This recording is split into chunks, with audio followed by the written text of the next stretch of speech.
pero seguro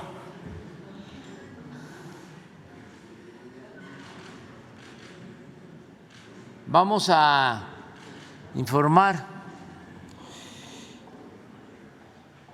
hoy miércoles sobre quién es quién en las mentiras de la semana, y pues hay material, siempre hay. Pero antes vamos a dar a conocer resultados sobre la reunión bilateral y trilateral, la primera reunión que se llevó a cabo con el equipo del presidente Biden, que nos visitó para tratar asuntos de migración, de narcotráfico y de contrabando de armas. Fueron los temas que se trataron. Y ayer se llevó a cabo la reunión ampliada porque participó también el gobierno de Canadá. Entonces se va a informar al pueblo de México sobre este encuentro y los acuerdos a los que se llegaron. Con eso vamos a iniciar y posteriormente ya vamos a la sección de quién es quién en las mentiras de la semana. De modo que están con nosotros los integrantes del Gabinete de Seguridad y a ellos les damos la palabra.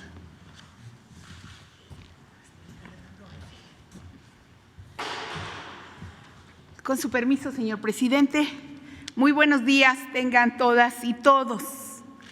El día de hoy es para informar sobre los resultados de las reuniones bilateral y trilateral celebradas el lunes y el martes aquí en Palacio Nacional con las delegaciones de Estados Unidos y Canadá. Como fue acordado por los mandatarios Andrés Manuel López Obrador de México, Joe Biden de Estados Unidos y Justin Trudeau de Canadá, ayer tuvo lugar la segunda reunión del Comité Trilateral de Fentanilo. Además, el lunes se realizó la reunión bilateral con Estados Unidos, que fue encabezada por el presidente de México y la asesora de Seguridad Nacional de la Casa Blanca, Elizabeth Sherwood Randall. Ella es nuestra contraparte en el combate del tráfico de armas y el tráfico de drogas sintéticas. En el encuentro trilateral, además de la doctora Elizabeth Sherwood, nos acompañó de manera virtual Jody Thomas, asesora de Inteligencia y Seguridad Nacional de Canadá, y presencialmente Tricia Guedes, ministra adjunta de Seguridad Pública. Nos dio gusto reunirnos para avanzar en este diálogo respetuoso que ha derivado en acciones coordinadas y cuyo único propósito es proteger a nuestros pueblos.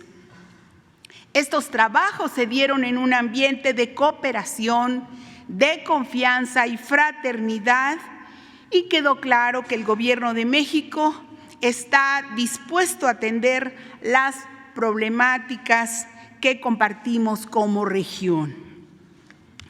Tenemos una relación entre iguales con nuestras contrapartes de Estados Unidos y Canadá, con pleno respeto a la soberanía de cada nación, y así vamos a seguir trabajando, porque somos vecinos, somos socios y somos aliados.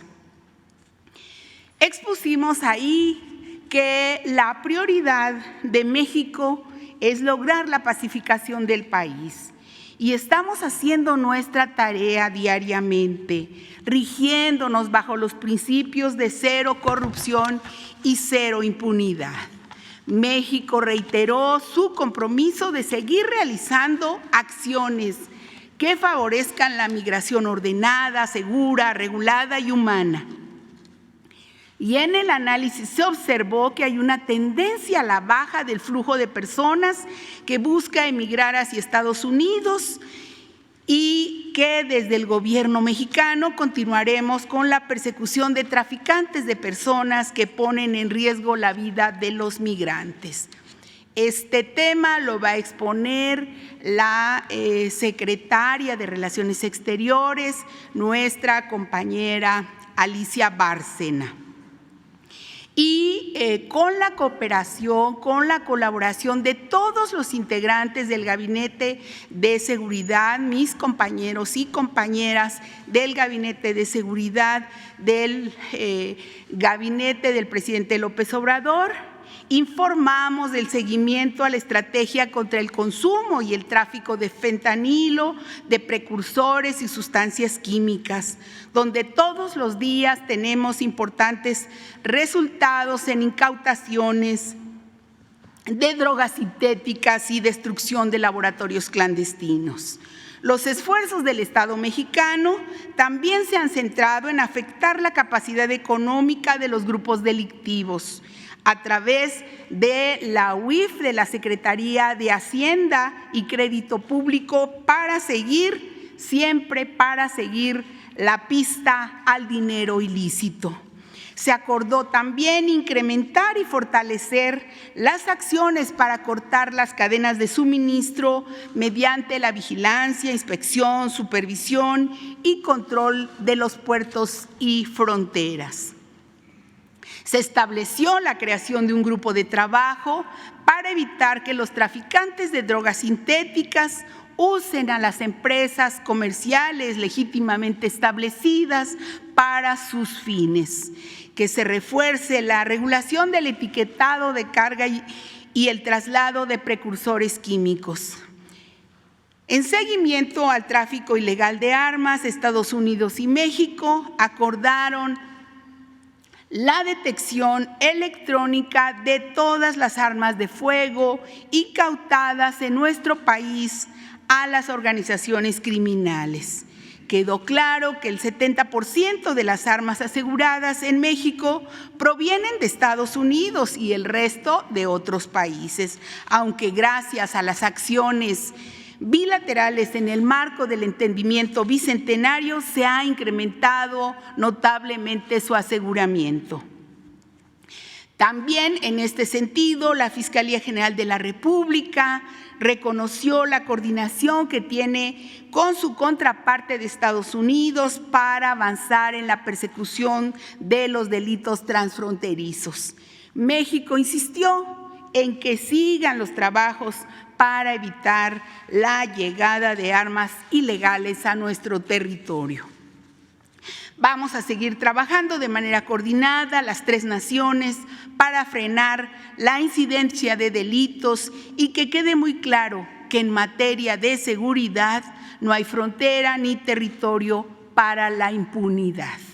Los integrantes de las tres delegaciones coincidimos en continuar fortaleciendo la política preventiva para evitar el tráfico y el consumo de drogas, como parte de la tarea de atender las causas que originan la violencia. Nos importa salvar vidas, prevenir, informar. Por eso México tiene una política de prevención de adicciones dirigida a estudiantes de secundaria, de educación media superior, así como una campaña de comunicación que se expuso ahí en la reunión que aborda la problemática desde el punto de vista de salud pública.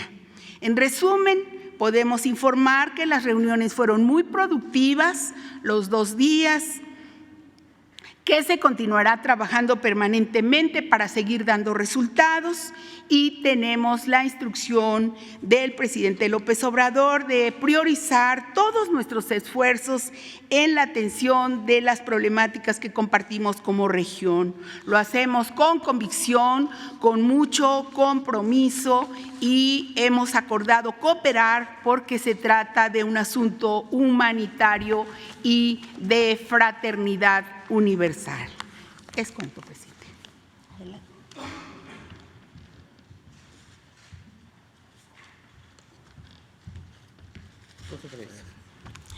Muy buenos días a todas, a todos. Primera vez que estoy en esta mañanera, y para mí es muy grato presentarles el tema de migración. ¿Y por qué es tan importante el tema? Porque México, y esto lo presentamos por supuesto en la reunión bilateral, México está muy comprometido con una estrategia de migración que sea integral, que sea ordenada, en primer lugar, que sea segura, regular y humana. Y para ello, el señor presidente me ha dado instrucciones de coordinar a las diferentes entidades del gobierno para poder llevar adelante un trabajo intersectorial que realmente, bueno, une por supuesto al Gabinete de Seguridad, que duda cabe, pero también está con nosotros la Fiscalía General de la República, MEXID, el Instituto Nacional de Migración. Y lo que se trata realmente es de poder abordar todo el ciclo de la migración y hacerlo, primero que nada, muy atentos a la protección de derechos humanos en toda la etapa del ciclo, que eso me parece fundamental, nos parece fundamental, pero muy importante porque el presidente ha insistido en que abordemos las causas estructurales de la migración. Si no nos vamos a las causas, donde están los problemas de las personas, ¿por qué migran las personas?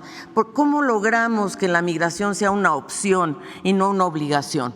Y también como, digamos, algo en lo que se ha avanzado de manera inédita, yo tengo que decirlo, porque en verdad entre Estados Unidos y México se han generado nuevas vías de movilidad, y de movilidad migratoria, pero también laboral, y eso lo voy a presentar en un momentito. Pero donde creo que tenemos que hacer énfasis, por supuesto, es en la verificación migratoria y en la repatriación digna, que la gente pueda retornar, pero de manera digna. Y, por supuesto, afinar sistemas de protección y refugio internacionales, y para ello pues nos articularemos con los fondos y programas del Sistema de Naciones Unidas. Ustedes saben, yo vengo de ahí, así es que podemos hacer una gran relación, creo yo, sobre todo con la Organización Internacional de Migración y la de Refugiados. La que sigue, por favor. ¿Cuáles son las tendencias? Miren ustedes qué importantes estas cifras, porque desde el fin del título 42 nosotros observamos que los encuentros irregulares, ¿verdad?, en la frontera entre mayo y junio disminuyeron 50%. Esto es muy importante. Se ha logrado disminuir el 50%. Y miren ustedes que del total que está en línea verde, los mexicanos son los que más han bajado y las otras nacionalidades menos, pero sin embargo esto representa las cifras más bajas desde 2021. Y lo que sí hay que estar muy vigilantes es que la migración de familias ha ido en aumento. Hay una tendencia baja, como les decía, de las familias. Esto es lo que me parece muy relevante, porque fíjense ustedes que estas cifras nos dicen cosas muy importantes. En primer lugar, con Estados Unidos, ¿verdad?, se han negociado 2 nuevas vías de ingreso regular, una que es permisos humanitarios. Entonces, ya 166,000 personas, ¿verdad?, han logrado ingresar a Estados Unidos con permisos humanitarios. 106,000 lo han logrado con un programa que se llama CBP One, que tienen que hacerlo por plataforma, por internet, pero ya han ingresado 106, y por lo tanto las personas que ya han logrado entrar a Estados Unidos por la vía regular, ordenada, etcétera, son 272,000 personas. Yo tengo que decir que esto de verdad es un gran logro del acuerdo bicentenario entre México y Estados Unidos. Ahora estamos trabajando en qué hacemos, cómo logramos instalar un espacio internacional multiservicios. El presidente López Obrador nos ha dado instrucciones de que lo hagamos en el sur de México, ¿verdad?, para evitar ese tránsito doloroso de los migrantes hacia el norte y que ahí sufren tanto porque sufren violencias, los atacan, los secuestran, en fin. Entonces nos ha dado instrucciones el presidente de ver cómo logramos instalar en el sureste, ¿verdad?, una facilidad que brinde servicios de refugio por un lado, pero también de opciones de empleo. Yo creo que como se veía, cómo conectamos esta migración con los grandes proyectos que se están haciendo en el sur-sureste. Y por supuesto, sobre todo esta parte en el sur-sureste va a ser para aquellas personas de Cuba, Nicaragua, Haití, Venezuela, que se quedaron en el país después de la conclusión del título 42. Y el último punto es, vamos a seguir explorando otras vías ordenadas y seguras para poder avanzar en las personas que no son elegibles actualmente. La situación del río Bravo, miren ustedes, esto ha sido un tema, ¿no?, qué duda cabe, de que el gobernador Abbott, ¿verdad?, ha instalado estas boyas en el río Bravo. Entonces, nosotros en la Secretaría de Relaciones Exteriores tenemos esta Comisión Internacional de Límites y Aguas, que es una comisión que tiene un lado de Estados Unidos y un lado de México. Entonces, esta comisión le encargamos que fuera a hacer un recorrido territorial para que nos informara qué es lo que estaba realmente pasando. Y ahí entonces vimos que se están construyendo terraplenes, ¿verdad?, que provocan obstrucción y desviación del flujo del río. Segundo, contenedores metálicos de carga dentro de la zona de inundación y una malla con incluso como púas, ¿no?, para evitar el paso. Y las boyas plásticas flotantes. Pero algo muy importante es que estamos hablando de 305 metros, ¿verdad? No estamos hablando de los 3.500 kilómetros, no. Es un espacio pequeño, pero el principio es lo que nosotros queremos destacar, porque de estos 305, pues hay 230 que están más bien del lado nuestro. Entonces, hemos enviado ya 2 notas diplomáticas muy claras, ¿verdad?, diciendo que se está violando el Tratado de 1944 y el de 1970, pero algo muy importante es que el presidente Joe Biden, ¿verdad?, a instancias del presidente López Obrador, está haciendo una denuncia. El Departamento de Justicia de Estados Unidos presentó una demanda contra el estado de Texas. Entonces, hay una decisión del gobierno federal de apoyar a México en relación a esta acción, que es una acción bastante unilateral y muy de un estado de Estados Unidos. La siguiente, por favor. Creo que algo muy importante que aquí se presentó ya ante ustedes son los programas que se han hecho en el sur-sureste de Sembrando Vida y Jóvenes Construyendo el Futuro. Pero ahora, en esta reunión que acabamos de tener, el gobierno de Estados Unidos nos informó que van a aportar $40 millones para poder apoyar estos programas de El Salvador, Honduras, sobre todo Belice, Guatemala, Cuba y Ecuador. Pero fíjense por qué es tan importante, porque es la primera vez que Estados Unidos realmente va a aportar un fondo con las características que a nosotros nos interesa, que es llegar a las comunidades, directamente a los beneficiarios, y eso no lo habíamos logrado con Estados Unidos, y ahora sí van a elevar su contribución a $40 millones y creo que podemos lograr después mucho más. La siguiente, por favor. Lo que hablaba nuestra querida Rosa Isela en relación al tráfico de armas, yo quiero decir que México ha hecho un esfuerzo enorme en el decomiso de armas, y aquí quiero reconocer el trabajo del general Crescencio Sandoval, porque en realidad son ellos los que hacen este trabajo. Yo simplemente relato aquí que se han decomisado 70.571 armas por parte de los 3 niveles de gobierno. Estados Unidos es el principal productor de armas. Y creo que en esta reunión binacional logramos el reconocimiento de Estados Unidos de este problema gravísimo, porque ustedes saben, allá es legal, pero acá no. Y lo que nosotros queremos es que nos apoyen para que podamos realmente detener este flujo, porque eso es lo que fortalece a los carteles, o sea, es el otro lado de la moneda, francamente. Pero lo que sí estamos haciendo en México, y lo está haciendo por supuesto Sedena, es tratar de hacer un tracing, ¿cómo se llama?, un seguimiento de a dónde están estas armas en México, en qué estados de la República, que para poder detectar cómo podemos realmente actuar en el decomiso de las armas. La siguiente, por favor. Pero algo interesantísimo es que por primera vez en la historia de nuestra relación binacional, Estados Unidos nos compartió información de lo que están haciendo ellos. Y entonces esto sí que es importante, porque nos trajeron información fundamental. Primero, el reconocimiento de que tenemos un problema y que ellos están dispuestos a colaborar con nosotros, cosa que es fantástico.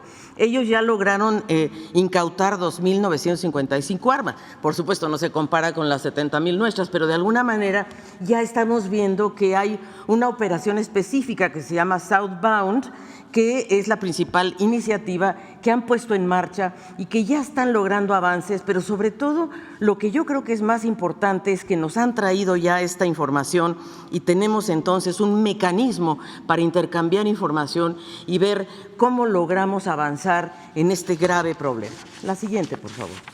Y nosotros les hemos hecho 4 propuestas que fueron muy bien recibidas. La primera, que logramos que avancemos en mayor reciprocidad para incrementar el decomiso de armas, ¿verdad? Porque de acuerdo a las cifras de Sedena, al país están entrando cada año 200.000 armas. Entonces, pues necesitamos que Estados Unidos nos ayude para decomisarlas en la frontera. En segundo lugar, aumentar la supervisión de los que otorgan las licencias de armas y las ferias de armas, que son aproximadamente 133.000 tiendas de armas en Estados Unidos. Entonces, lo que queremos es que cuando menos vayan a revisar si tienen la licencia, si están operando legalmente, etcétera, y revocar las licencias a las tiendas que le están vendiendo armas a los carteles. Esto nos parece fundamental. Y, por supuesto, aumentar las detenciones de organizaciones de tráfico de armas de fuego y no solo enfocarnos en los intermediarios. Esto es lo que yo quería informar el día de hoy, señor presidente, y, por supuesto, atentos a cualquier pregunta.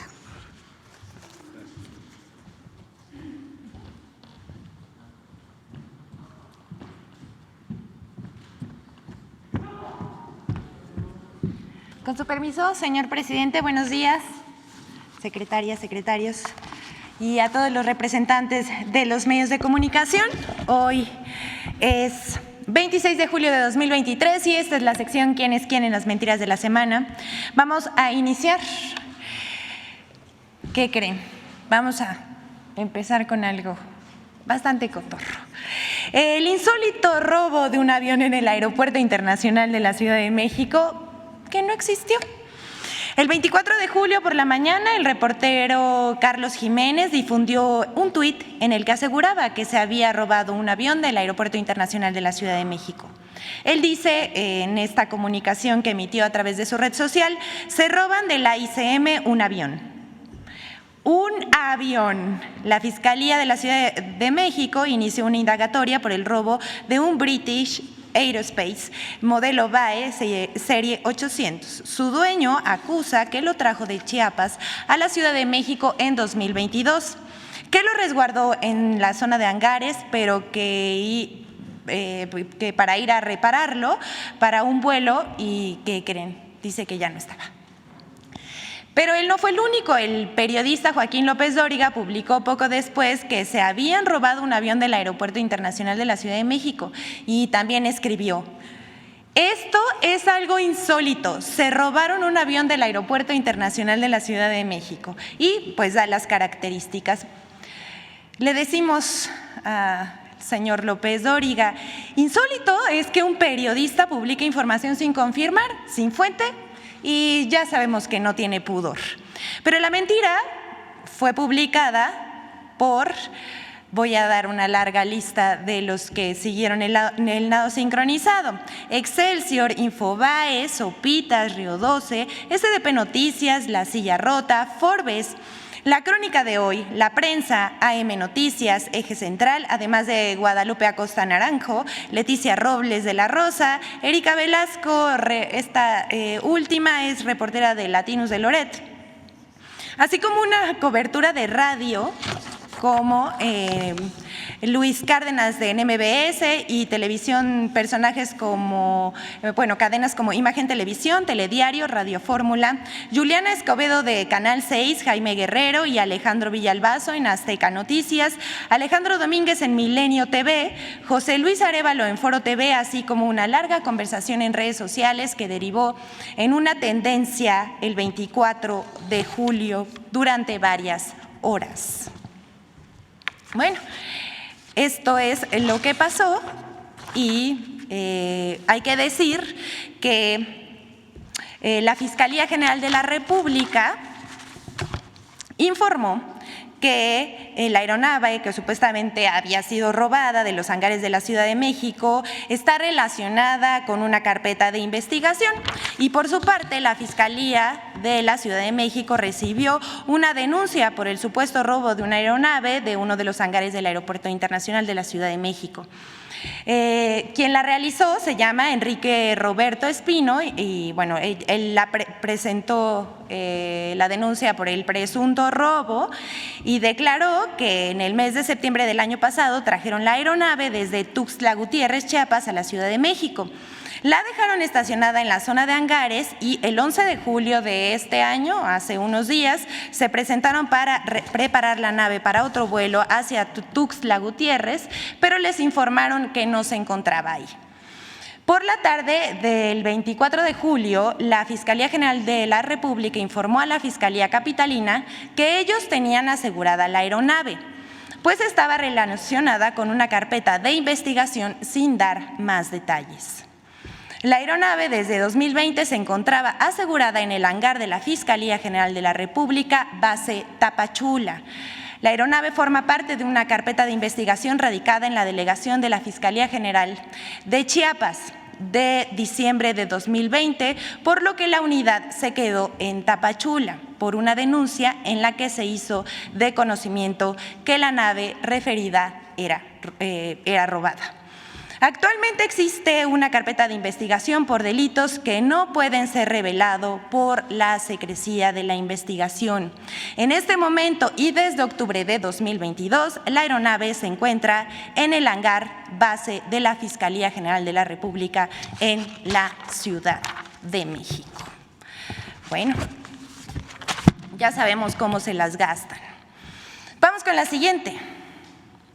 En medios y redes acusan al presidente López Obrador de un magnicidio imaginario. Solamente está en la mente de estas personas que vamos a hacer un recuento el día de hoy. Dicho de otra manera, la oposición busca colocar el tema de un posible atentado contra la que se posiciona como la virtual candidata de la oposición, culpando al presidente.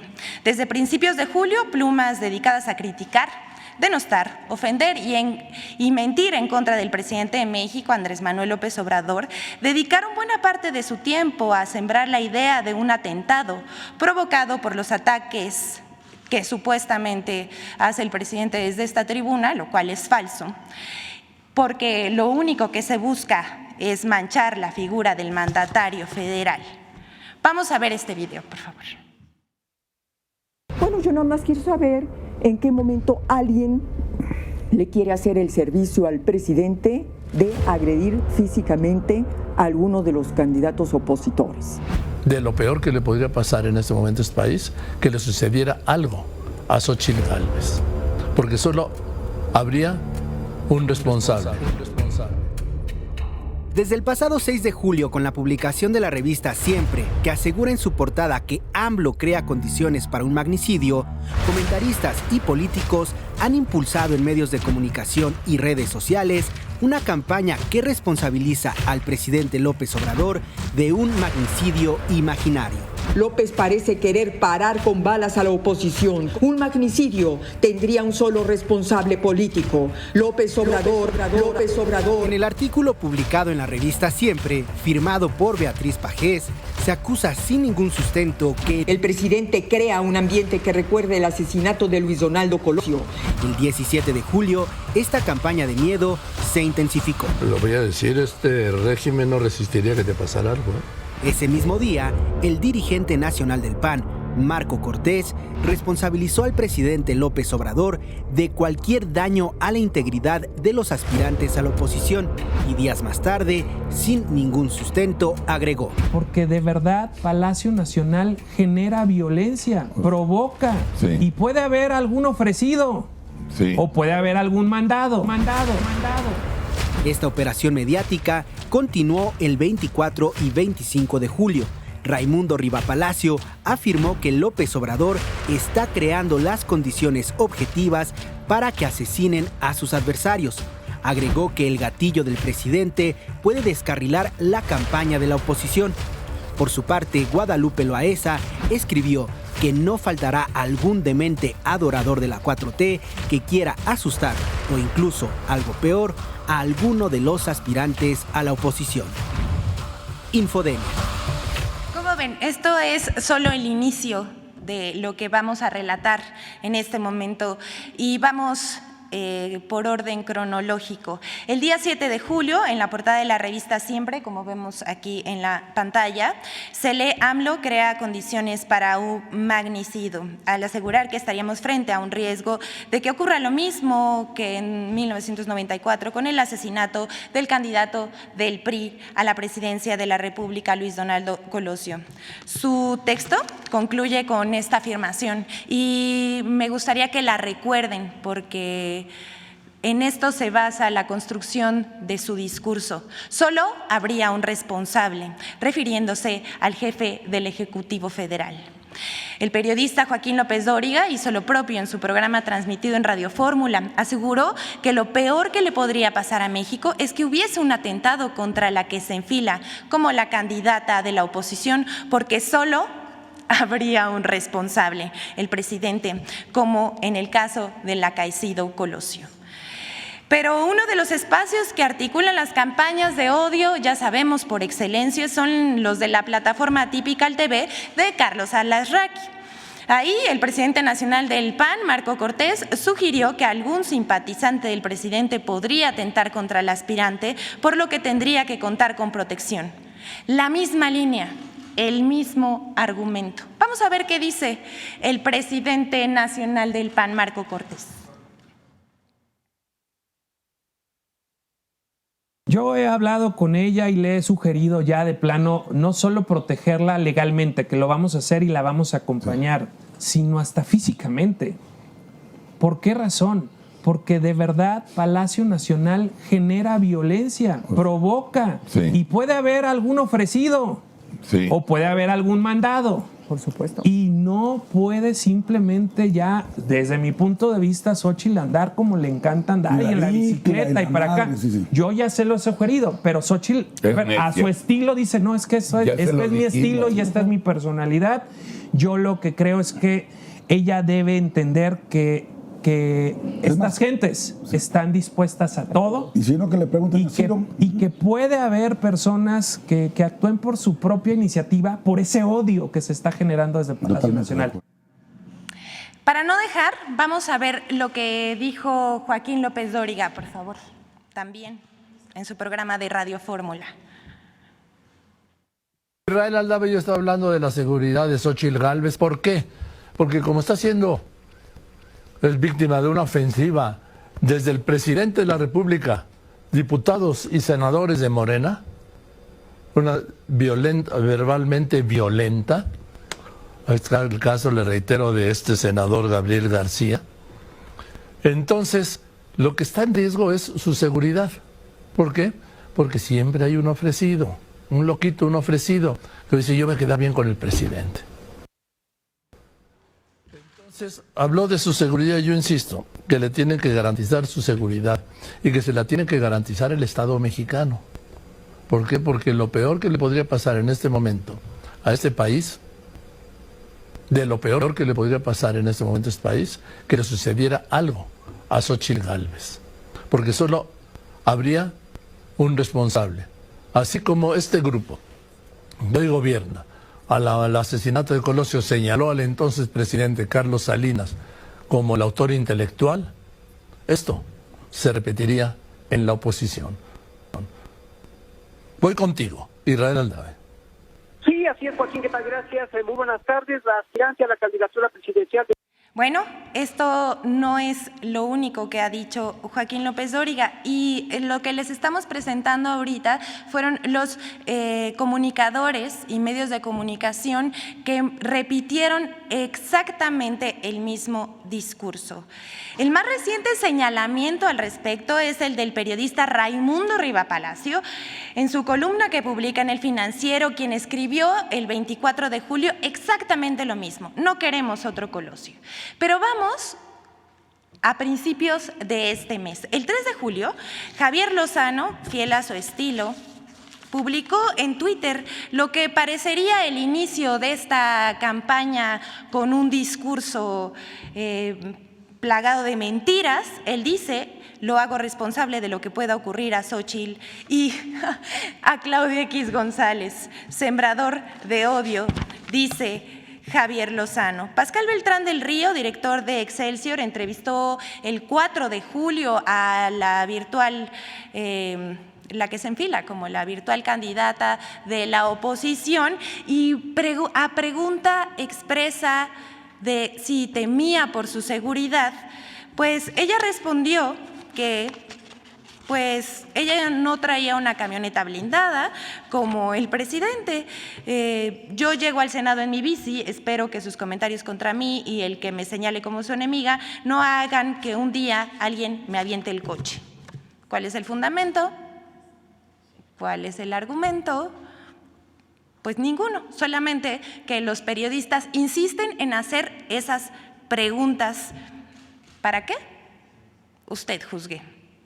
A este discurso perverso, López Dóriga insistió, no le bastó una, sino 2 veces, que la seguridad de la señora estaría en riesgo, y pregunta tras pregunta le preguntó sobre su seguridad. Incluso en una entrevista dada a conocer el 17 de julio, el periodista le dice que si él estuviera en la estrategia de seguridad de este país ya le hubiera puesto escoltas. ¿Por qué? Solo él sabe. El 20 de julio, Atypical TV entrevistó, ya como dijimos, a Marco Cortés y publica un tuit que dice: Xóchitl Gálvez podría sufrir un atentado como Ciro Gómez Leiva por parte de algún fanático de AMLO. Y por último, no queremos otro Colosio, tituló Raimundo Riva Palacio su columna en el periódico El Financiero. Él dice, escuche bien esto: si Xóchitl Gálvez es vista como una enemiga y una amenaza para López Obrador, también lo es para los cárteles de las drogas. Bajo la racional de tus enemigos son los míos. Así esta cita. Riva Palacio y su tono alarmista y conspirativo. Por su parte, el historiador no podía faltar, por supuesto, un referente del conservadurismo en México, Héctor Aguilar Camín, acusó al presidente de atacar política y jurídicamente a la señora Gálvez. Eso es absolutamente falso. Él dice, el presidente de México se dispone a repetir en Xóchitl Gálvez el desafuero que le practicaron a él. No sé de ustedes qué piensan, pero es una abismal diferencia. Son cosas completamente distintas. El presidente, dice Aguilar Camín, ya activó las denuncias penales que a su vez activarán la investigación de las fiscalías para construir las acusaciones que permitan desaforar a la senadora y sacarla de la contienda presidencial. Hay que decir, no querríamos tener que desmentir este tipo de cosas que parecen tan obvias mentiras, pero esto no es verdad, como el mismo presidente López Obrador ha aclarado. Esto es el llamado nado sincronizado, la construcción de un discurso para crear una atmósfera de desestabilización. Les decimos a ellas y a ellos que tratan de sembrar este discurso hostil, se equivocan. Hoy México es un pueblo politizado. Ya no vivimos en el analfabetismo político. La ciudadanía sabe escuchar y formar su propio criterio, y así elige y también participa, aunque eso no les guste. ¿Es cuánto, señor presidente? Buen día. Bueno, pues sobre esto último, reiterar que quienes impulsan esta campaña, esta guerra sucia, pues son personajes muy vinculados a Salinas de Gortari, al grupo de poder económico y político que dominaba México, que se sentían dueños de México. Esa es una característica, es un distintivo, su vinculación a la oligarquía corrupta que dominaba nuestro país. Lo otro, muy específico, particular, es que casi todos recibían dinero del gobierno anterior. Y eso los tiene muy molestos, porque no les están saliendo las cosas. Como lo comenté ayer, para fortuna del pueblo de México, está bien la economía, hay bienestar en el país y estamos enfrentando el flagelo de la violencia. Ayer se dieron a conocer resultados del INEGI acerca de la disminución de homicidios en los últimos tiempos. Hemos logrado reducir los homicidios en alrededor del 17%. El robo de vehículo alrededor del 50%, el robo en general 30%, el secuestro 65% menos. Entonces, como no les sale nada, están desesperados y es importante que se sepa que son capaces de mentir, de calumniar y de crear ambientes enrarecidos.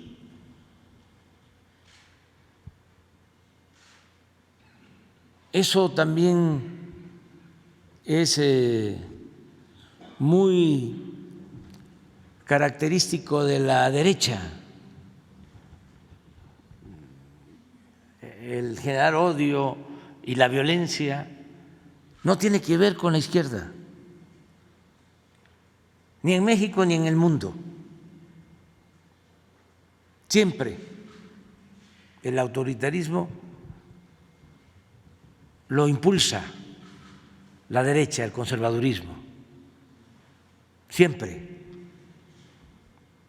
Y en México, pues, hay pruebas suficientes de lo que estoy sosteniendo. Baste decir de que es en el periodo neoliberal en que se atreven a asesinar a un candidato.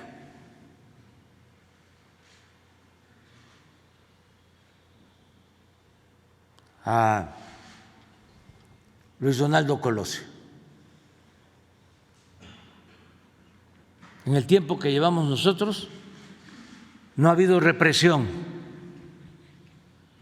y no va a haber represión, porque no somos iguales. Pero están muy desesperados. No sé si podríamos poner para recordar cuánto recibían López Dóriga y la señora Pajés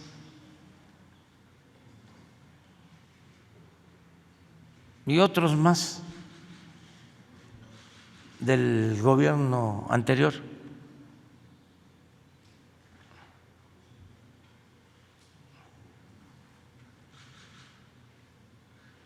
Para explicar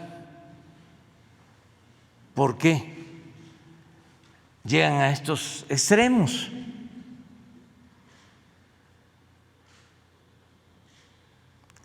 Y también decirle a la gente, al pueblo, a quienes simpatizan con la transformación de México, que no debemos caer en ninguna provocación.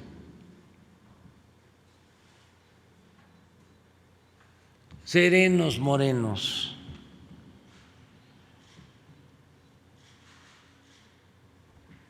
Es cierto que la mayoría de los medios están en contra de nosotros, los medios de manipulación,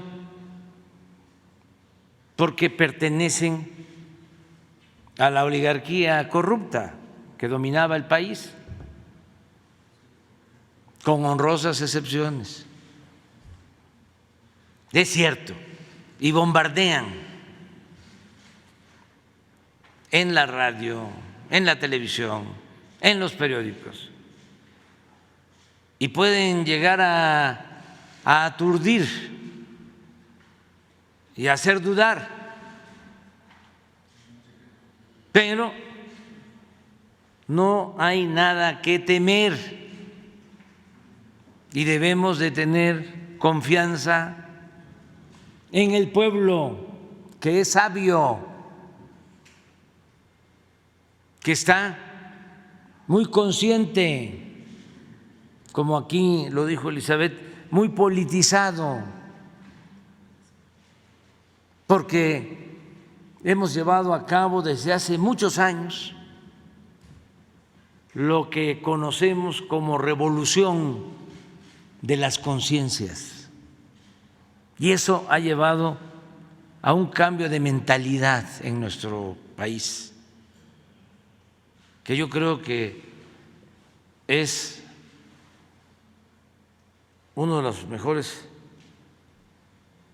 aportes de nuestra lucha, el cambio de mentalidad de nuestro pueblo, porque cuando cambia la mentalidad del pueblo, cambia todo.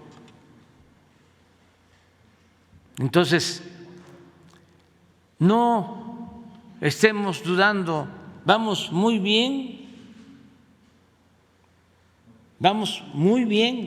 y como se trata de un asunto, vamos a decir, delicado, creo yo que vale la pena, aunque me infraccionen, pero lo más importante es mantener la paz, la tranquilidad, y que no haya ninguna agresión a nadie. Nuestra lucha ha sido, es y seguirá siendo pacífica. Nosotros somos partidarios de la no violencia, somos pacifistas y también somos partidarios del amor al prójimo. Entonces, no preocuparnos, vamos muy bien, porque si somos buenos, somos felices.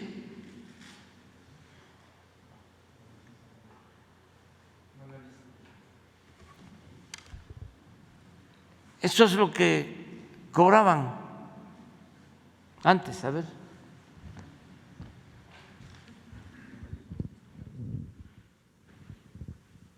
Beatriz Pajes.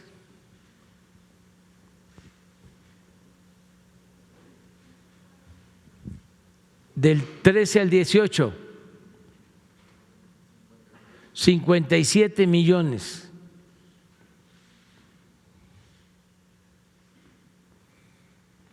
Raimundo Rivapalacio, del 2013 al 18, 31.138.703 pesos con 83 centavos. Joaquín López Dóriga, 251.482.145 pesos 79 centavos. José Cárdenas, 12.533.948. Ya, hasta ahí. Bueno, vamos a seguir. Déjalo. Es que ayuda mucho. Roberto Roch, de la Silla Roja o Rota.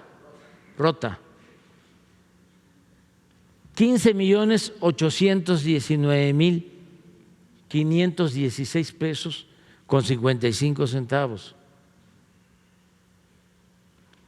José Ureña, ¿de dónde es él? También de la Silla Rota, comentarista, y trató también el tema. 4.359.401.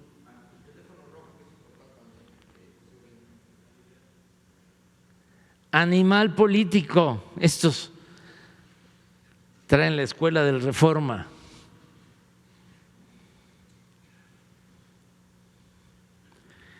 $7.753.095 pesos con 89 centavos.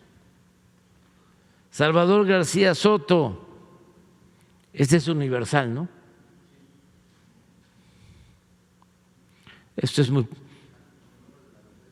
minucia. 412.315 pesos con 59 centavos. Estos son los que están tratando el tema. Pero regresando a mi planteamiento, es llamar a todo el pueblo de México y en especial a nuestros simpatizantes, a los que estamos impulsando la transformación del país, a no caer en ninguna provocación, ni siquiera discutir, no querer convencer a estas personas. Es muy difícil porque están defendiendo privilegios que ya no tienen. Es muy difícil convencerlos. Sí es importante que todo esto se sepa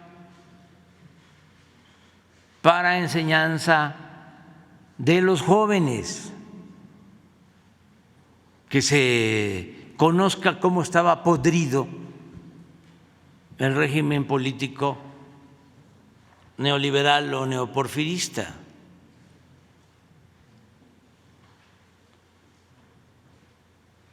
¿Y por qué no debemos preocuparnos ni mucho menos caer en provocaciones? No tocarlos, no tercerearlos, no tocarlos ni con el pétalo de una rosa.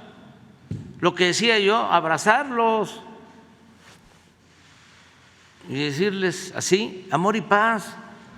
Y primo hermano, sigue tu camino, vas bien, ahí la llevas. Sigue con Claudio X González, sigue con Salinas, sigue con Fox, sigue con Calderón, sigue con los medios de información o manipulación, sigue leyendo el Reforma, sigue empapándote de la sabiduría de los articulistas o intelectuales de Reforma y de otros medios. Más bien, y no pelearnos,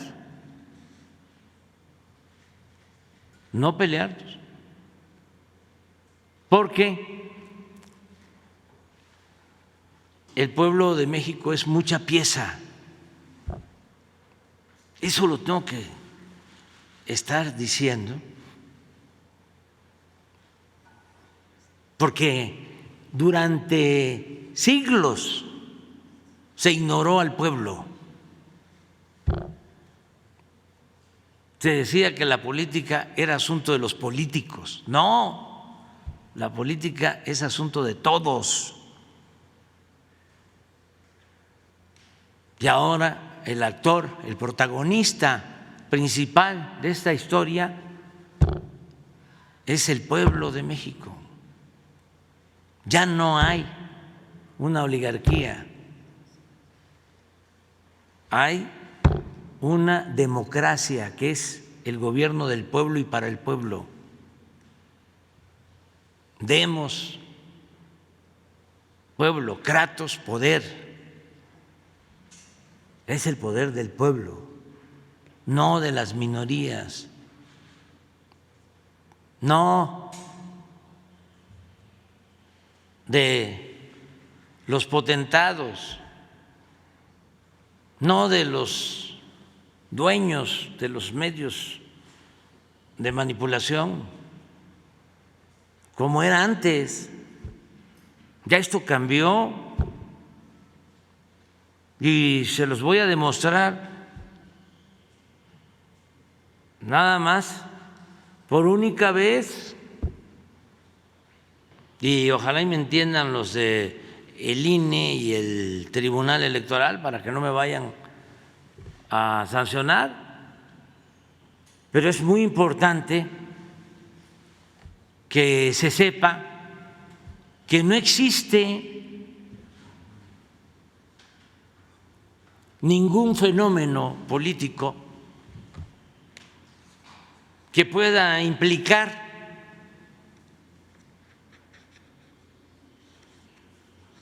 el que se frene, se detenga, sea derrotada la transformación, el movimiento de transformación. No hay nada. Al contrario, parafraseando a Juárez, diría: el triunfo de la reacción es moralmente imposible. Esta semana se dieron a conocer 2 encuestas que no se difunden en los medios convencionales, porque los medios convencionales están apostando a otra cosa, a crear una situación virtual, a querer meter en el imaginario colectivo algo que no existe, con la técnica de Goebbels de que una mentira que se repite muchas veces puede convertirse en verdad. Ya no funciona eso. No funciona la manipulación mediática. Bueno, se dieron a conocer 2 encuestas. Una de la empresa Covarrubias. No las voy a detallar porque entonces sí estaría yo a lo mejor infringiendo las normas. Nada más voy a conocer de esa encuesta una pregunta. Esta encuesta es de antier,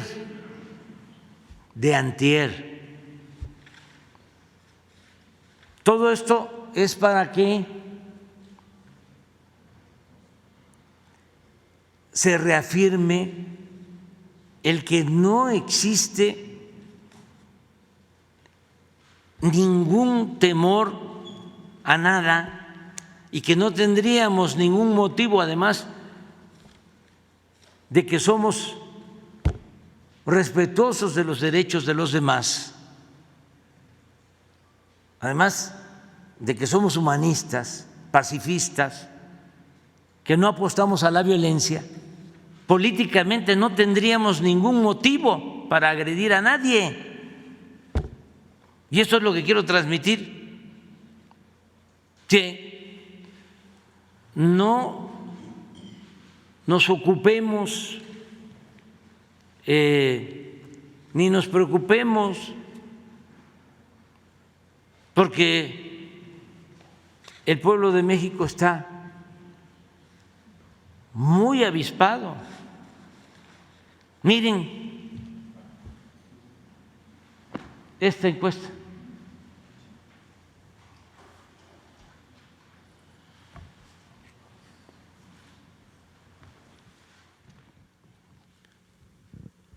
Si las elecciones para presidente de la República fueran el día de hoy,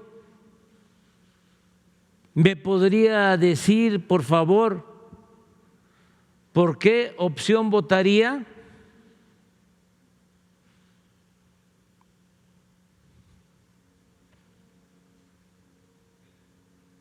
Morena, Verde, PT, 49%. No lo digo yo.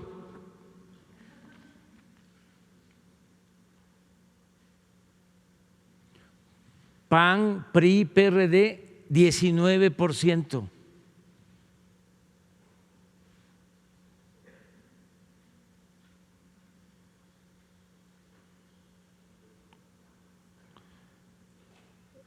Movimiento Ciudadano, 7%. ¿Cuánta es la diferencia?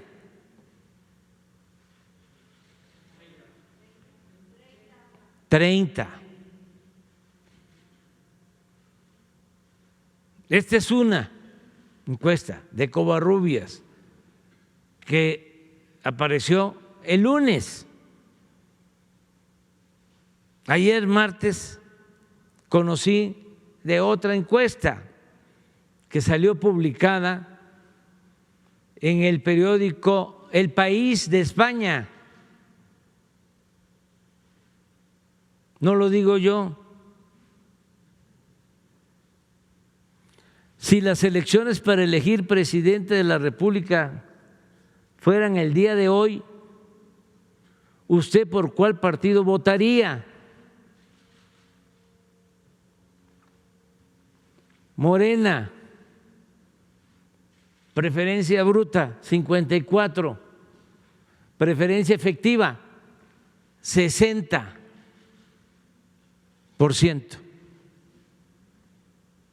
PAN, preferencia bruta, 13, preferencia efectiva, 14.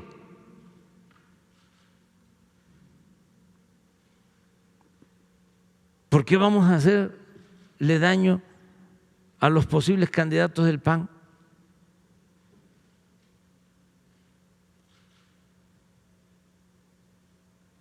Además de que no somos de malas entrañas,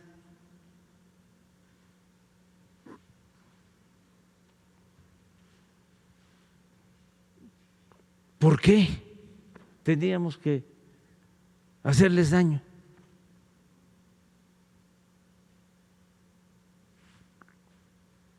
PRI, preferencia bruta, 11.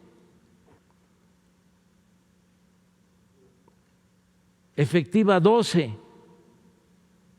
Movimiento Ciudadano, preferencia bruta 5, efectiva 5, PT 3, PRD 3, Verde 2, 3, ninguno 5, no sabe, no respondió 4.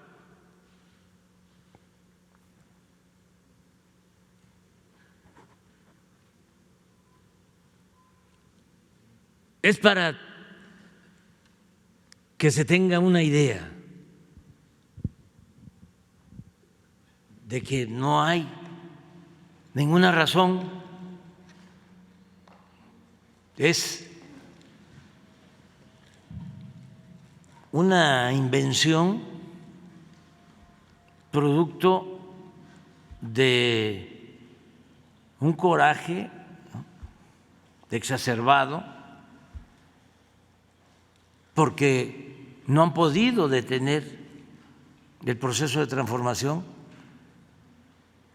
y porque cada vez se les aleja más la posibilidad de regresar por sus fueros y por sus privilegios. Ojalá y todo el mundo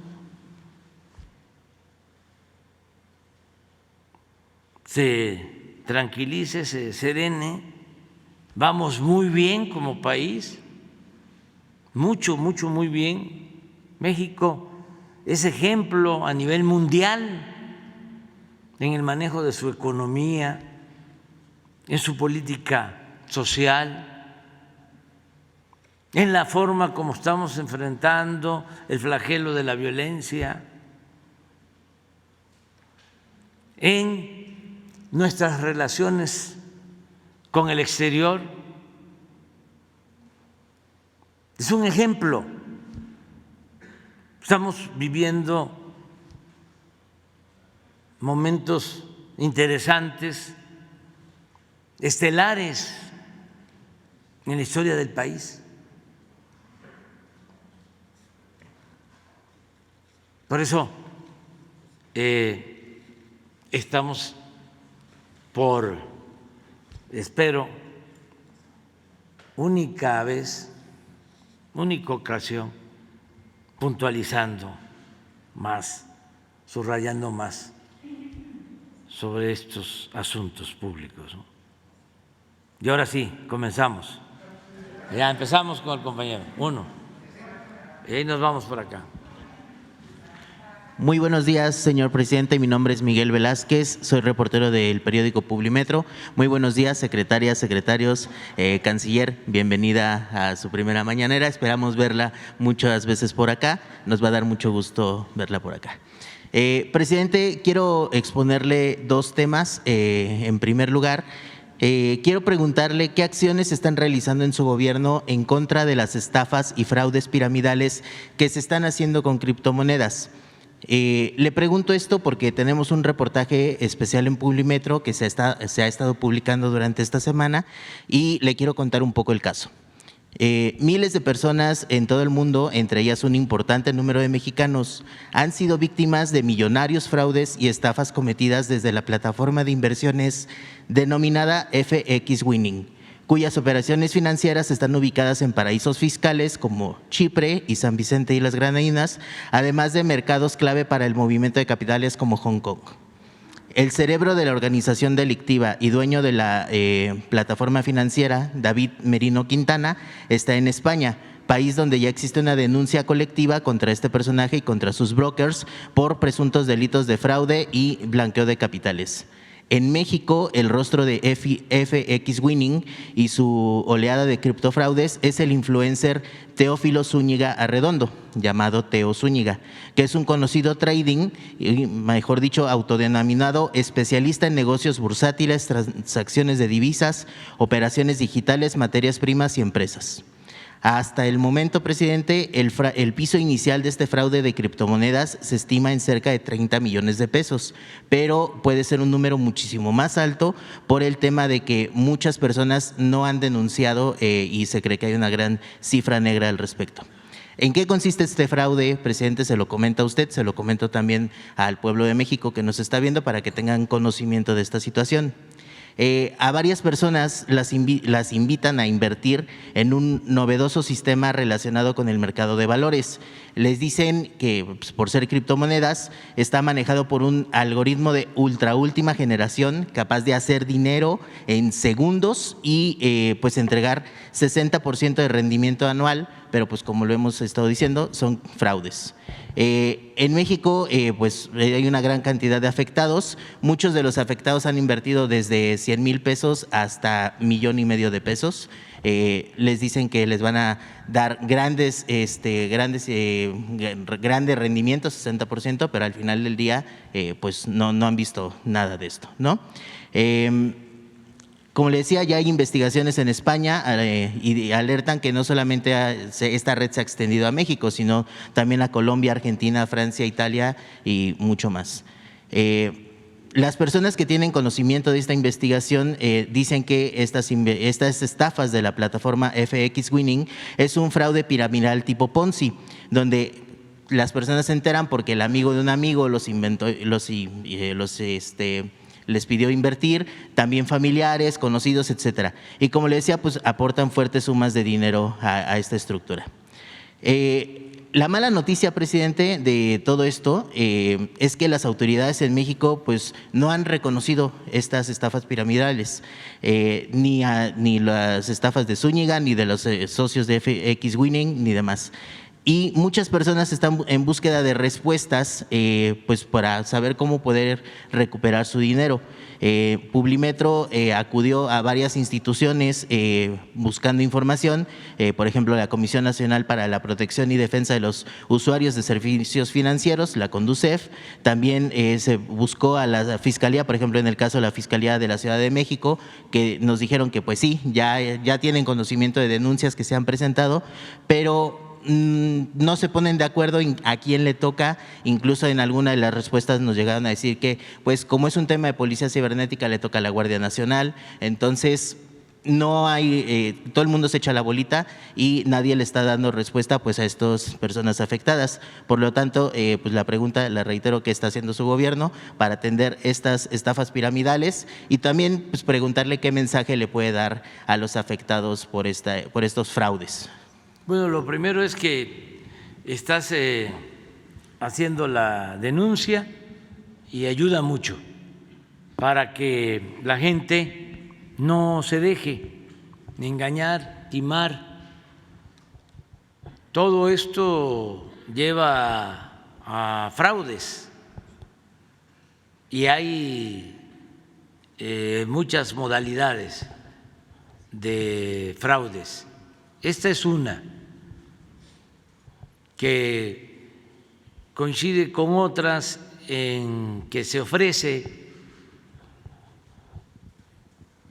muchas ganancias que van a pagar intereses 10, 20 veces más que los intereses que se pagan en el sistema bancario. Esto lo hacen, por ejemplo, estafadores de las llamadas cajas de ahorro, que empiezan a recibir dinero y a pagar en una ocasión, cuando mucho 2 veces, altas tasas de interés, llegan más a entregar sus ahorros. Es hasta triste, porque en muchos casos es gente humilde que ahorra lo que envían sus familiares, migrantes, y desaparece la caja de ahorro y se llevan todo. Y así, ahora por internet, fraudes de ese tipo, ofreciendo, ¿no?, que van a pagar más intereses y que es un buen negocio y en efecto que es algo manejado con la tecnología más avanzada, de punta, y engañan. Entonces, aprovechar para hacer un llamado a que no se caiga en estas tentaciones que son por lo general fraudulentas. Y se da a todos los niveles.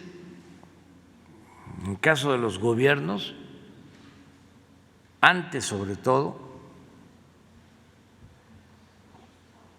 los encargados de finanzas en los estados, municipios, colocaban dinero del presupuesto en estos fondos de inversión porque supuestamente iban a obtener más utilidades, más intereses, y resultaban defraudados. En este caso, la hacienda pública, los presupuestos de los gobiernos locales y federales. Entonces, primero, no caer en eso. Todos esos ofrecimientos llevan el propósito de defraudar. Y lo otro es, vamos a investigar qué denuncias existen en la Fiscalía, sobre todo, y que se activen si tenemos esas denuncias. Presidente, por supuesto, además del llamado que usted está realizando, que es muy importante, por eso también nosotros queremos exponer estos casos aquí en la mañanera para que las personas tengan conocimiento de los fraudes que se están cometiendo, nuevas modalidades, viejas mañas, pero nuevas modalidades.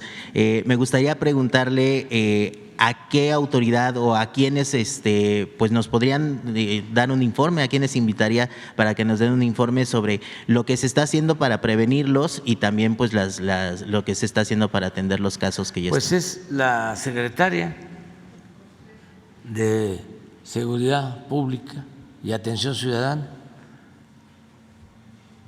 Desde luego las denuncias tienen que presentarse a la Fiscalía General de la República, pero nosotros ayudamos, porque también de la Secretaría de Seguridad Pública depende el que se puedan conocer estos mecanismos, ¿no?, de manejo de el Internet o de las aplicaciones que se utilizan en Internet. Entonces, ellos pueden ayudar. Muchas gracias, presidente. Y un segundo tema que ya hemos presentado también aquí en la mañanera es, y me gustaría hacer un poco hincapié en ello, es el tema de la seguridad en las carreteras, presidente. Hemos visto, sobre todo porque estamos en un periodo vacacional, muchas personas están ocupando estos días pues para viajar a la playa, a los centros turísticos que hay en nuestro país, y de pronto nos hemos encontrado pues estas historias que se repiten de un tráiler que se quedó sin frenos, se impactó y causó bastantes fallecidos, una pipa que llegó, explotó en alguna carretera y también hubo bastantes muertes. Ayer con el informe del INEGI que publicó sobre las principales causas de muerte en México, el tema, la quinta causa de muerte es accidentes, y en el apartado de seguridad en carreteras, en el apartado de accidentes de transporte, informa que son 16,407 fallecimientos durante 2022 por este tema. A lo mejor el número podría sonar menor o muy pequeño, pero escuchábamos que en cuanto a homicidios fueron 32,223, o sea, es casi el 50% de los homicidios. Quisiéramos saber, hago muy bien la acotación de que este rubro es accidentes de transporte. De esto nos gustaría saber cuánto de estos 16,000 están ocurriendo en carreteras y sobre todo el tema de qué se está haciendo también para atender esta situación, porque de pronto parece que no es un hecho aislado, de que no es un tráiler que se quedó sin frenos y pasó un lamentable accidente, sino que de pronto hay temas de que no se les da mantenimiento a estos tráiler, los choferes los obligan a trabajar pues un viaje de 12 horas, 14 horas y van llegando y vete a otro de otras 14 horas, ¿no? Hay temas pues incluso de consumo de sustancias también que tienen que hacerlo los choferes para aguantar, para rendir, y nos gustaría saber pues no solamente en el tema laboral, los choferes, los autobuses pues utilizan las carreteras como su espacio de trabajo, no solamente las inspecciones o regulaciones que se estén haciendo al respecto, sino también, por ejemplo, en el tema de salud, si el Seguro Social, porque tienen Seguro Social, está atendiendo de alguna u otra manera enfermedades que puedan causar cansancio y demás. Entonces, por eso nos gustaría conocer un informe general.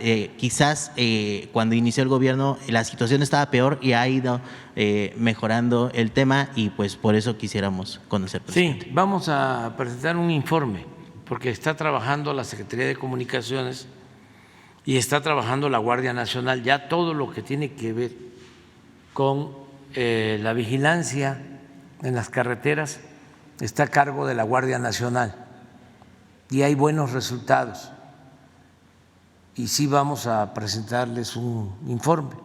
Le voy a pedir aquí a la secretaria para que cuando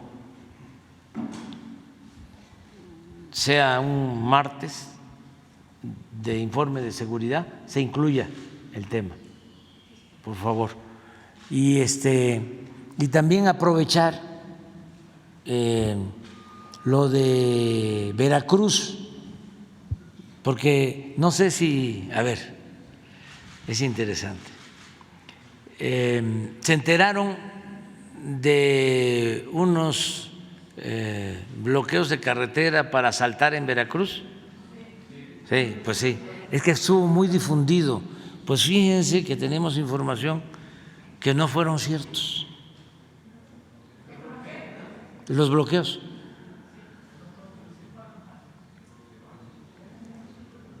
Que fueron montajes que no se dieron.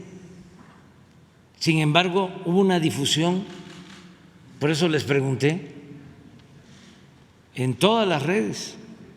Y el informe que tenemos es que no se asaltó de esa manera masivamente. ¿Podrías informar?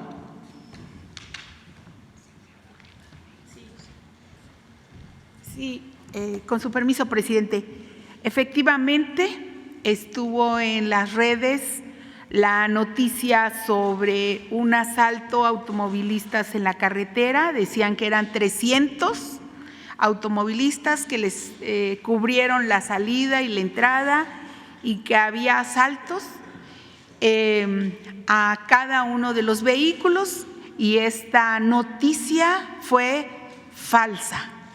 Incluso el gobernador sacó una aclaración en sus redes sociales para decir que ahí donde se estaban dando las noticias de asaltos a automovilistas, a 300 automovilistas, decían las redes sociales, fue falso. Hay que decirlo que hablaban sobre las carreteras que están en el estado de Veracruz y que van hacia Puebla. Eso fue falso. Y efectivamente sí hubo un incidente en Veracruz relacionado con quemas de vehículos, pero es en otro lugar y en otra circunstancia relacionado con una organización social, por cierto, para una demanda, y están bien identificados los que ocasionaron este delito. pero vean la página social del gobernador Cuitláhuac García. También estuvimos comentándolo con las fuerzas de seguridad, las Fuerzas Armadas, y pues no hubo sobrevuelo y no había ningún conflicto con automóviles ahí, no se tuvo ninguna denuncia de ningún automovilista en esa zona. Eso es lo que queríamos informar, presidente. Es que hay muchas noticias falsas en las redes. Es que aprovecho esto también para que no nos dejemos manipular por estas noticias en las redes.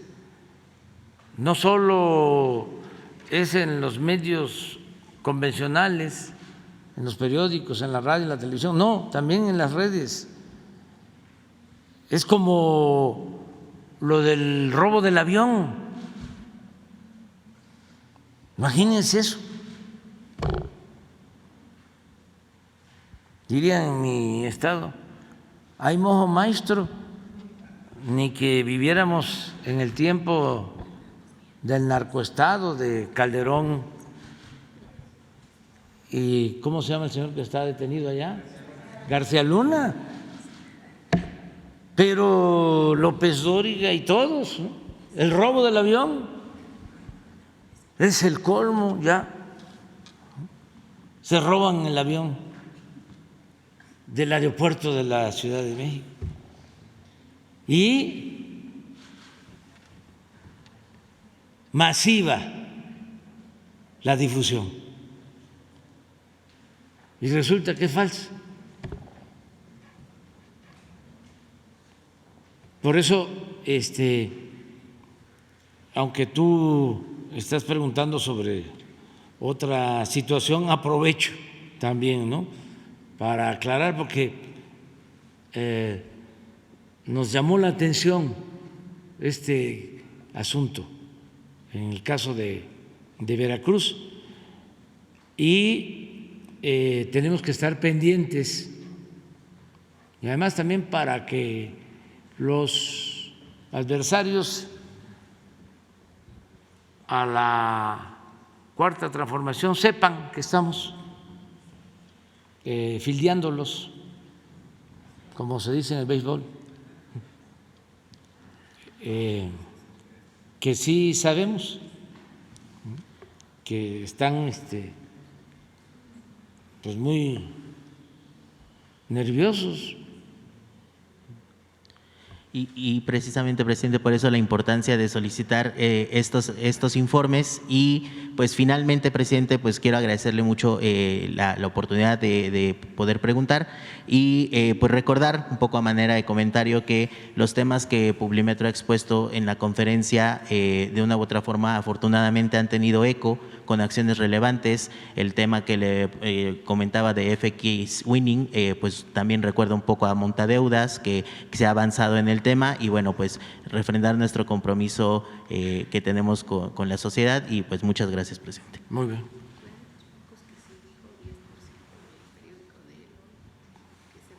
Presidente, buenos días, y secretarios, buenos días.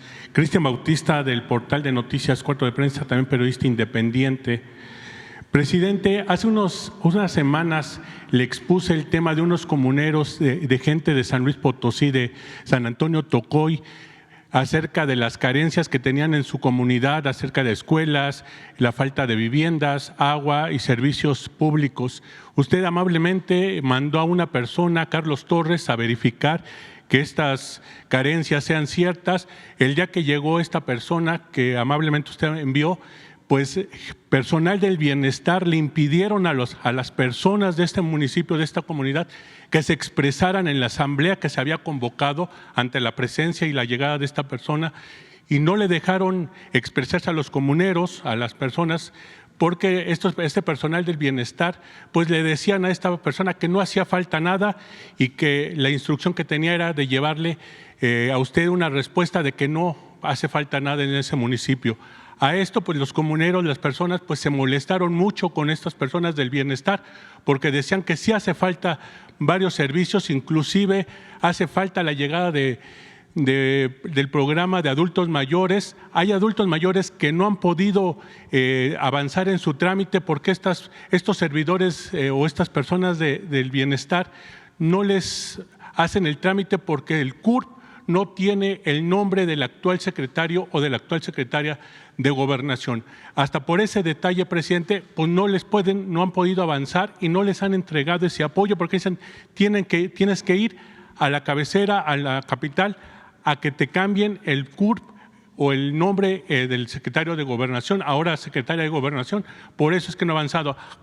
Aunado a esto, presidente, pues se ha destapado otro problema importante. Usted ha dicho en diferentes ocasiones aquí en conferencia mañanera que no hay mejores manos que la de los padres de familia para manejar el presupuesto de la escuela es nuestra. Usted ha dicho que son los padres de familia los que mejor pueden manejar ese dinero, los que mejor conocen las carencias de la escuela, pero en diferentes municipios, y se lo menciono como en San Antonio Tocoy, también esto sucede en Coaxtlán, Axtla, Xilintla y Matlapa.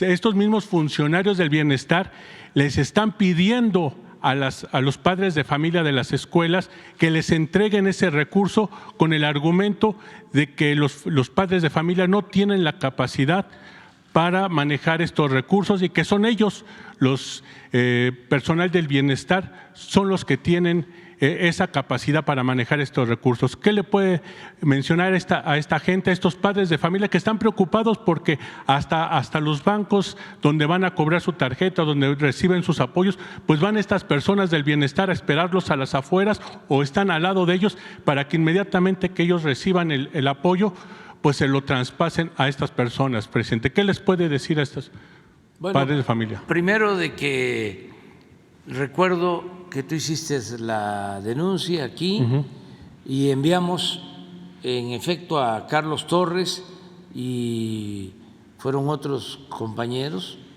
de los programas de bienestar y me informaron de que no había tales irregularidades.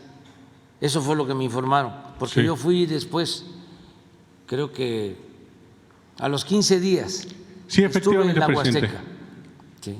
Después de que ellos fueron a la comunidad, me informaron. De todas maneras, les voy a pedir por escrito para que te entreguen un reporte. Y acerca de los recursos para la escuela es nuestra, los tienen que manejar las sociedades de madres y de padres de familia.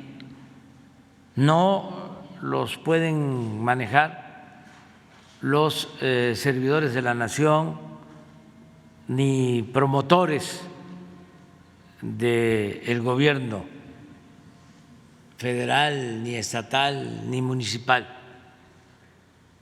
El dinero incluso va directo a la sociedad de madres, de padres de familia, al comité. O sea, no pueden ellos cobrarlo porque va personalizado. De todas maneras, voy a enviar a Pamela, que es la arquitecta encargada del programa La Escuela es Nuestra, para que haga una investigación ahí en la Huasteca. Inclusive, presidente, en estos municipios que le he mencionado, ya les han quitado los recursos, ya los padres, ante la presión de estos funcionarios, le han entregado los recursos a estos. Pero aprovecho, bueno, si es cierto lo que estás diciendo, llamar a toda la gente, a madres, padres de familia, a que no se dejen intimidar y que no entreguen los recursos. Pero no sucede, ¿eh? Es la primera vez que estoy escuchando en 4 años de que los promotores les quitan los recursos a las sociedades de padres de familia o que los comités de padres de familia les entregan los recursos a los promotores. Es la primera vez en 4 años que lo estoy escuchando. Por eso voy a mandarlo a investigar, porque no lo creo. O sea, tengo motivos para dudar. Sin embargo, vamos a hacer la investigación. Sí, hay reportes periodísticos locales que mencionan esto, y también hay denuncias de los propios padres de familia de estos municipios que argumentan esto. Tenemos que ir ahí.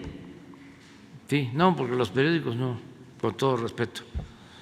Y eso que allá en San Luis son bastante objetivos, son más profesionales que el Reforma, pero de todas maneras, lo más importante es ir con la gente y vamos a hacer la investigación. Te ofrecemos eso y te vamos a entregar el reporte. Ellos también le piden que, si usted lo cree conveniente, que estas personas se pongan en contacto conmigo para que yo les pueda canalizar con las personas que verdaderamente, con el señor René, con el señor René, que es el líder de René Hernández, que es el líder de la comunidad, para que entre ellos dos se comuniquen sin la necesidad de estos funcionarios intermediarios, porque esta vez que acudió, pues no los dejaron expresarse. Entonces me piden que se pueda hacer a través de mí, que haya la comunicación entre los funcionarios y los representantes de la comunidad. Con Jesús te pones de acuerdo. Muy bien.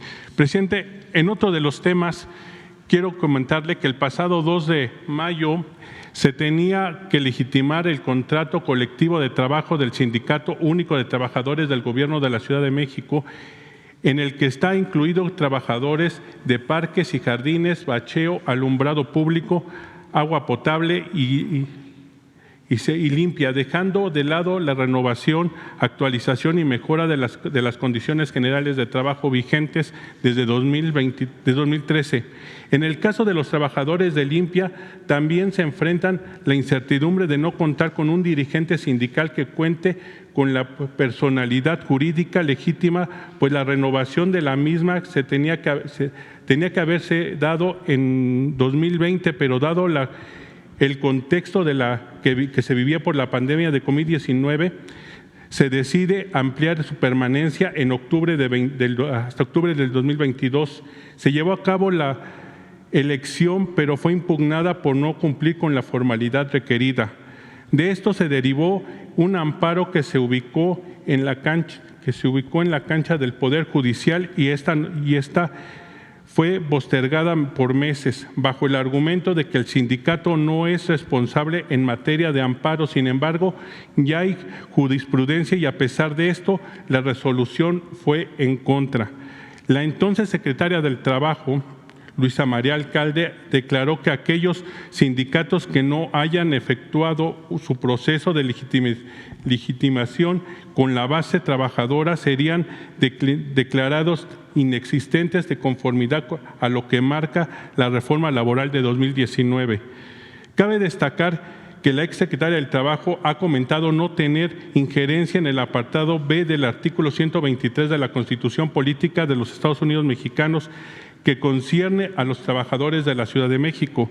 En este contexto, preguntar a qué instancia tendrán que acudir los trabajadores de limpia para que sean atendidos o defendidos sus derechos laborales, y si es el sindicato que los representa tiene alguna consideración especial para evitar su renovación, ya que ellos han manifestado una urgencia por la renovación del actual dirigente. Pues esto tiene que ver con el gobierno de la ciudad, con el jefe de gobierno, Martí Batres. Lo que nosotros podemos hacer es ponerlos en comunicación con el jefe de gobierno, Martí Batres. Muy bien, presidente. ¿Qué te parece? En un tercer tema, ya por último, presidente,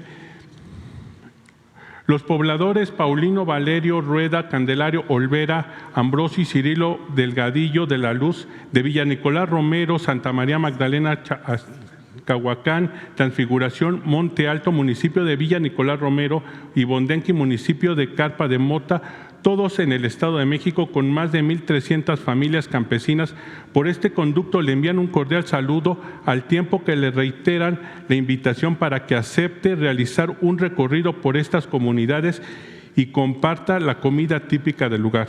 Señor presidente, el 29 de noviembre del año pasado le expusimos aquí en la problemática que se padece en estos poblados, que consiste en la falta de títulos agrarios de terrenos que se poseen y explotan para el sustento de las familias, asunto que se arrastra desde la época virreinal.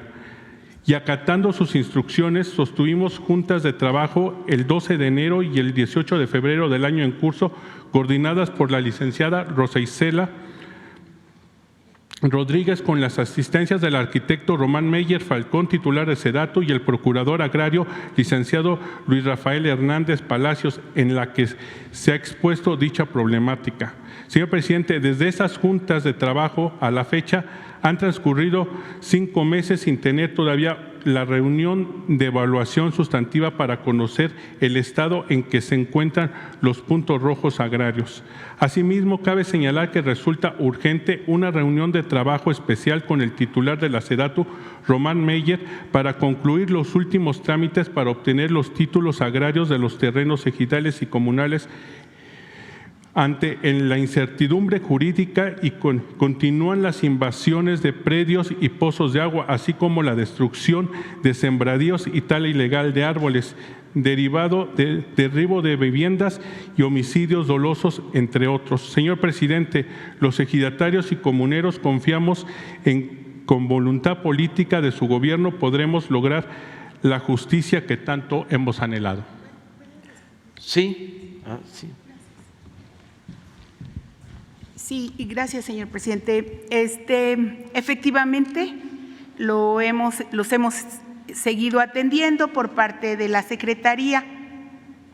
Este tema de Villa Nicolás Romero, de los campesinos, se les ha atendido junto con el procurador agrario y estamos en espera de una reunión con el titular de SEDATU. ¿Por qué SEDATU no ha atendido? Porque está haciendo la investigación, son varios puntos los que necesita aclarar en esta reunión. Nos pidió tiempo para poderlo hacer en estas reuniones que han pedido por parte de los campesinos, por parte de los productores. El seguimiento lo tiene la Procuraduría Agraria. Es un tema que lleva muchos años, llevamos algunos meses y estamos seguros que va a poder tener alguna salida. Incluso se tuvo la reunión con usted, con los comuneros, con el fiscal del Estado de México para otros temas. Sí estamos enterados precisamente de cómo va el asunto. Ahorita vamos a esperar a que termine la investigación por parte de la SEDATU y que podamos darles una fecha para tener esta reunión. No ha sido una omisión por parte del gobierno federal, ni siquiera pero sí se necesita tiempo para tener toda la investigación a fondo de este problema que data de 50 años, 60 años más. Entonces, se está atendiendo, presidente, y vamos a insistir con el procurador agrario que se dé los avances correspondientes, pero con mucho gusto lo seguiremos atendiendo.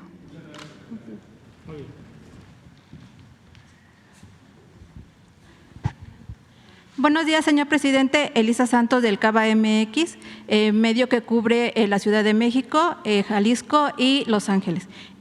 Antes que nada, permítame, por favor, expresarle un cordial saludo de parte de nuestro director, que es Jorge Sánchez Caballero, director del Cava MX.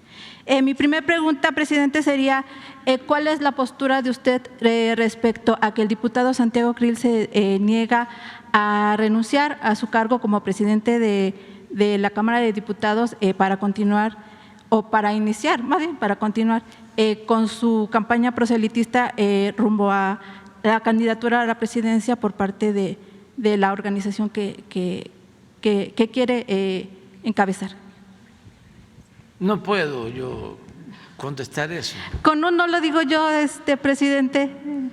De hecho, hay un video donde Santiago Krill el día de ayer externó eso, que no va a renunciar a la presidencia de la Cámara de Diputados hasta que Morena no consiga los votos necesarios para removerlo o que alguien de su partido ocupe ese cargo.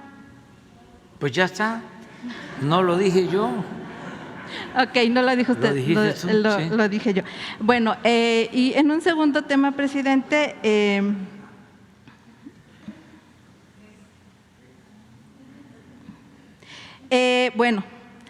voy a retomar un poquito también lo que mencionaba hace rato respecto a las declaraciones de Joaquín López Dóriga, que el día de ayer llamó en un tuit jauría a la gente que lo apoya a usted y que apoya a la Cuarta Transformación.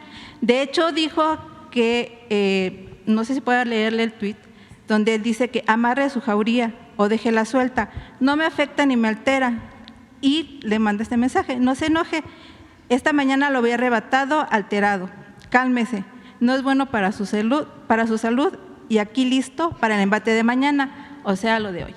De hecho, no es la primera vez que miembros de ese grupo llaman jauría a los seguidores de la 4T. Recordemos también que Víctor Trujillo, también en un tuit o en un programa, los llamó jauría. Presidente, ¿cuál sería su opinión respecto a eso? Pues lo que ya planteé, que hay que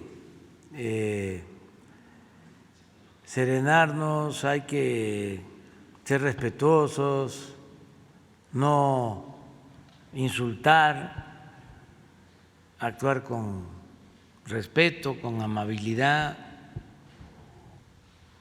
y no perder el sentido del humor, estar contentos, decir gracias a la vida que nos ha dado tanto. Pero no pasa a mayores, no hay nada que temer. Y ya expliqué el porqué de estos insultos y por qué de manera desaforada, desatada, se está buscando, ¿no?, atacarnos en todo. Estaba yo viendo un mensaje de Ferriz Secón. Ese ya me ha declarado en fase terminal, pues, que ya estoy muy malo de salud, que estoy chocheando. Y sí, pues,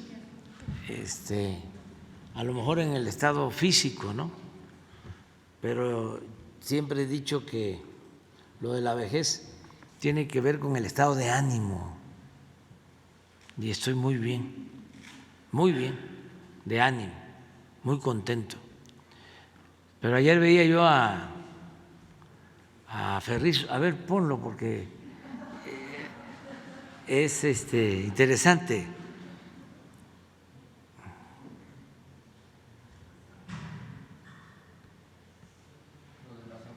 Sí, me dice viejito.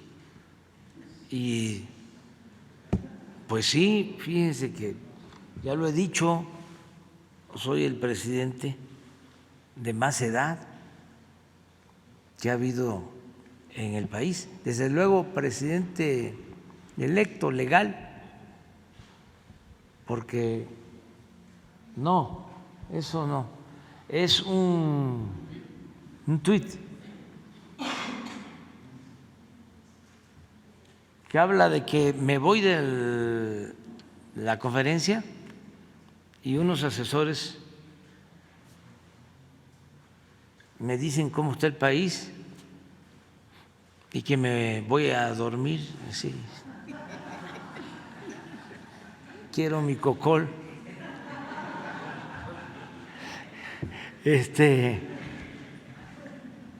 Pero van a ver ahora lo que dice.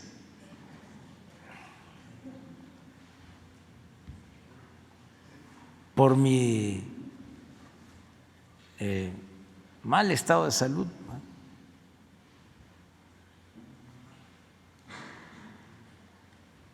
A ver si lo encuentras. A lo mejor lo vi ayer, pero tiene más días. Porque le responde un ciudadano, una persona. Siempre hay respuesta. Pero para que vean cómo están.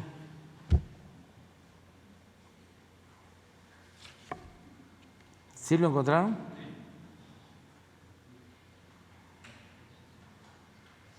Aquí están. Miren la foto. Este malnacido es la más perversa versión de lo que siempre criticó. Después de la mañanera, 5 asesores, entre comillas, le cuentan al oído lo que pasa en el país. Administra su precario estado de salud, encerrado en su recámara de Palacio Nacional. Así lo enteran de la situación de su gobierno de mentiritas.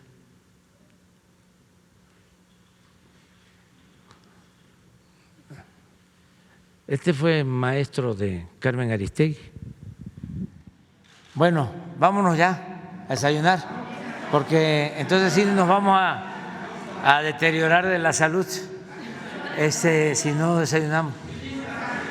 Sin lista, mañana.